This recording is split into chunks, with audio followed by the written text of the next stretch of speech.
My channel. এটা ছিল সরস্বতী পুজোর দিন। সরস্বতী পুজোর পুষ্পাঞ্জলি দেওয়ার পর কিছু ফটোশ্যুট করে নেওয়ার পর বাড়িতে আর কোনোই কাজ ছিল না, তাই ভাবলাম কোথাও থেকে একটা ঘুরে আসি। যেমন ভাবনা তেমন কাজ, অনেক দিন ধরেই ভাবছিলাম খিরাই যাব বলে, তাই বেরিয়েই পড়লাম খিরাইয়ের উদ্দেশ্যে। স্টেশনে নামার পর কয়েক মুহূর্তের জন্য ফিল হচ্ছিল যে ঘুরে বাড়ি চলে যাই। এত মানুষের আনাগোনা ছিল ওই দিন, তা তোমরা ভিডিওটা লাস্ট অবধি দেখলে ভালো করে বুঝতে পারবে। এত মানুষ আনাগোনার কারণে জায়গায় জায়গায় পুলিশ দেওয়া হয়েছিল। এত মানুষের আনাগোনা থাকার কারণে অসুবিধা একটু ছিল তো বটেই, কিন্তু সুবিধা ছিল একটা, মেলাতে যাওয়ার রাস্তা কষ্ট করে আর খুঁজতে হয়নি, ওদের সাথেই পা চালিয়ে চলে গিয়েছিলাম। বহুদিন ধরেই ভাবছিলাম খিরাই যাব বলে।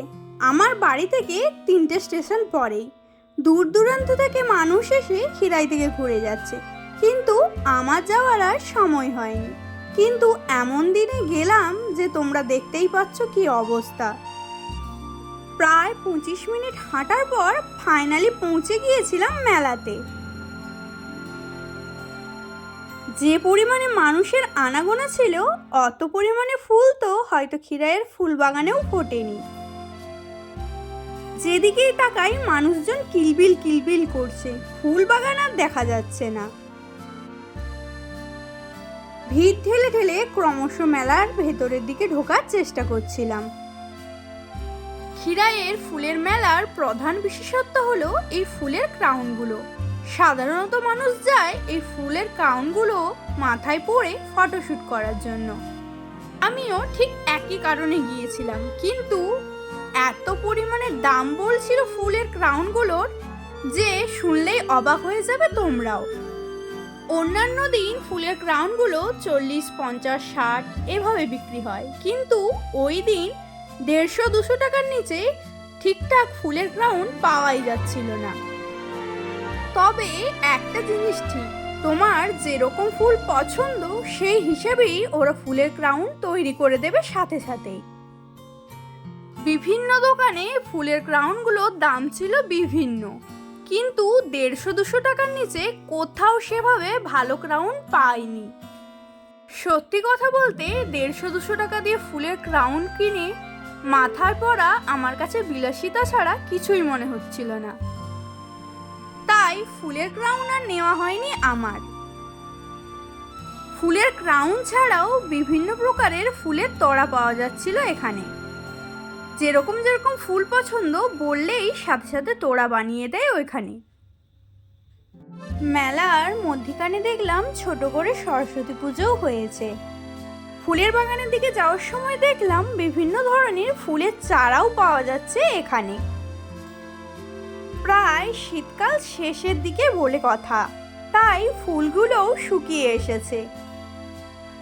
বহু কষ্টে ঠেলাঠালি করে যদিও গেলাম, 3-4টে গাঁদা ফুলের বাগান দেখেই ফিরে আসতে হলো।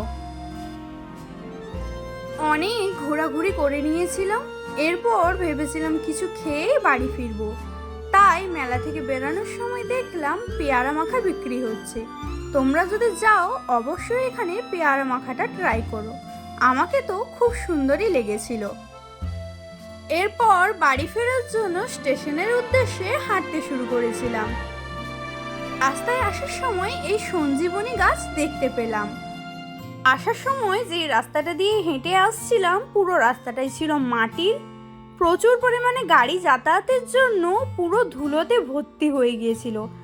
আমার চোখ মুখের অবস্থা দেখলেই বুঝতে পারবে পুরো ধুলোতে ভর্তি হয়ে আছে, চোখের পাতা অবধি ধুলো স্তর পড়ে গেছে। এরপর চলে এসেছিলাম স্টেশনে। স্টেশনের ভিড় দেখে সন্দেহ হচ্ছিল আদৌ ট্রেনে উঠতে পারবো তো। এরপর অনেক ঠেলাঠেলি মারামারি করে যদিও লেডিস কামরায় উঠলাম, কিন্তু সেটা লেডিস কামরা না জেন্টস কামরা বোঝাই যাচ্ছিল না। এরপরে নেমে গিয়েছিলাম আমার স্টেশনে। অর্ধেক ট্রেন প্রায় খালি হয়ে গিয়েছিল বালিচকে এসেই। আমার তো এটাই ফিল হচ্ছিল। যাই হোক, ভিডিওটা কেমন লাগলো অবশ্যই জানাবে কিন্তু। আজকের ভিডিও এই পর্যন্তই, টাটা।